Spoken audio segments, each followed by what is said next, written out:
WPL में कल Mumbai Indians और गुजरात जायंट्स के बीच खेले गए मुकाबले में कप्तान हरमनप्रीत की तूफानी पारी की वजह से मुंबई ने इस मैच में गुजरात को 7 विकेटों से हरा दिया। इसके साथ ही मुंबई इंडियंस इस सीजन प्लेऑफ में क्वालिफाई करने वाली पहली टीम बन चुकी है। पॉइंट टेबल में अब मुंबई नंबर 1 पर पहुंच चुकी है 7 मैचों में 10 पॉइंट के साथ। वहीं गुजरात के लिए इस हार के बाद प्लेऑफ में पहुंचने की आशाएं लगभग शून्य हो गई हैं। गुजरात अब तक इस सीजन 6 मैचों में केवल एक मैच जीत पाई थी।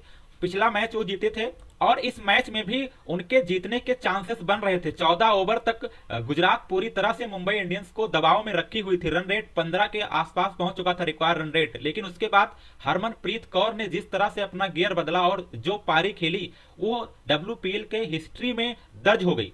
गुजरात के बल्लेबाजों ने आज अच्छी बल्लेबाजी की। पिछले मैच के अपने फॉर्म को इस बार भी वो लोग कैरी कर रहे थे। अच्छा रन बनाया उन्होंने, 20 ओवर में 190 रन बनाए। हालांकि बेथ मुनी और हेमलता के शतकीय साझेदारी के बाद जहां पे गुजरात एक 200 प्लस के स्कोर को टारगेट कर रही थी और बन भी सकते थे, वहीं बाद के जो बल्लेबाज आए उन्होंने उस तरह से बल्लेबाजी नहीं की और लास्ट के 6 ओवर में केवल 40 रन बना पाई, 5 विकेट गंवाए, जिसकी वजह से उनका स्कोर 190 तक ही पहुंच पाया। अदरवाइज अगर शुरुआत के हिसाब से देखा जाए तो ये स्कोर 200 प्लस पहुंचना चाहिए था। तो इसमें भी मुंबई इंडियंस के गेंदबाजों को श्रेय देना होगा कि उनके स्कोर को 200 के अंदर रोक पाई। अदरवाइज पिछले मैच का फॉर्म कैरी कर रही बेथ मुनी और हेमलता ने इस मैच में जबरदस्त बल्लेबाजी की थी, जिसकी वजह से शुरुआत शानदार रही थी गुजरात की। लेकिन बाद के बल्लेबाजों ने उतना सहयोग नहीं दिया। फिर भी एक अच्छा स्कोर था।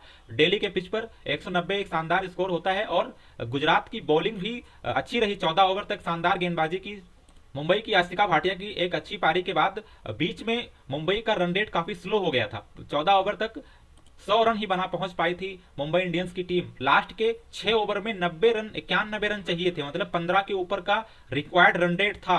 और हरमनप्रीत कौर की भी शुरुआत उतनी अच्छी नहीं रही थी। मात्र उन्होंने 20 रन बनाया था शुरू के 21 गेंदों में।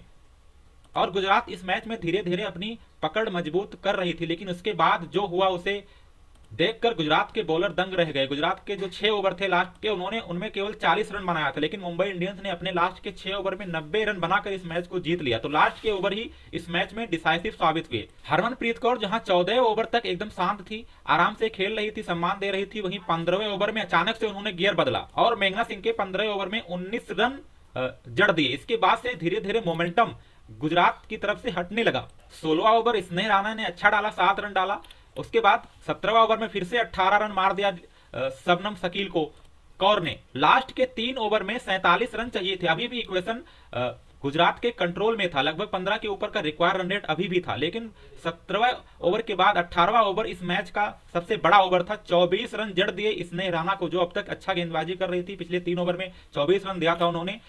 इस ओवर में 3 चौके और 2 छक्के जड़े हरमनप्रीत कौर ने और पूरी तरह से मैच को गुजरात से छीन लिया और मुंबई को इस मैच में वापसी करा दी। लास्ट के 2 ओवर में केवल 23 रन चाहिए थे, जो एक बैट्समैन को देखते हुए उतना बड़ा नहीं था। और ऐसा ही हुआ, इस मैच को मुंबई इंडियंस ने एक गेंद रहते ही जीत लिया। तो जहां 6 ओवर में 90 रन चाहिए था, 90 प्लस चाहिए था, एक टाइम पर ऐसा लग रहा था कि गुजरात इस मैच में वापस है, कुछ नहीं हो सकता। जिस तरह से बल्लेबाजी हो रही थी हरमनप्रीत कौर की तरफ से, हरमन ने जहां शुरू के 21 गेंदों में केवल 20 रन बनाया था, वहीं बाद के उन्होंने जो 27 गेंदें खेली उस पर उन्होंने लगभग 74 रन बना दिए। तो शुरू में जिस तरह से वो आराम से सम्मान दे रही थी, बाद में उन्होंने गियर बदला और एक ऐसी पारी खेली जो डब्ल्यूपीएल के इतिहास में दर्ज हो गई। इस सीजन का सबसे बड़ा स्कोर भी उन्होंने बनाया और मुंबई ने इस मैच में सबसे बड़ा स्कोर चेज करने का रिकॉर्ड भी बनाया। और कौर गुजरात के लिए एक विलन बनकर आई और गुजरात इस मैच को जीतने के बाद थोड़ी उसकी उम्मीद बचती प्लेऑफ में पहुंचने की। बाद के 2 मैच अगर जीतते तो एक चांस था उनका, लेकिन इस मैच के बाद लगभग उनका चांस 0 हो गया है। उनके बल्लेबाज शुरू के 5 मैचों में ज्यादा, शुरू के 4 मैचों में फॉर्म में नहीं थे, खासकर ओपनर दोनों थे, लेकिन 5वें मैच में उनको पहली जीत मिली। इस मैच में भी अच्छी बल्लेबाजी हुई थी उनकी तरफ से, 190 एक अच्छा टारगेट सेट करने में कामयाब रहे थे। लेकिन उसके बाद भी उनके गेंदबाजों ने उनका साथ नहीं दिया और पिछले मैच में भी उनके गेंदबाजों ने काफी रन खाए थे, 180 तक पहुंच गई थी आरसीबी की टीम। लेकिन इस मैच में भी वही हुआ और उनकी बॉलिंग में उधार नजर नहीं आया, जिसकी वजह से इस मैच को मुंबई इंडियंस ने जीत लिया और इसके लिए जिम्मेदार थी हरमनप्रीत कौर।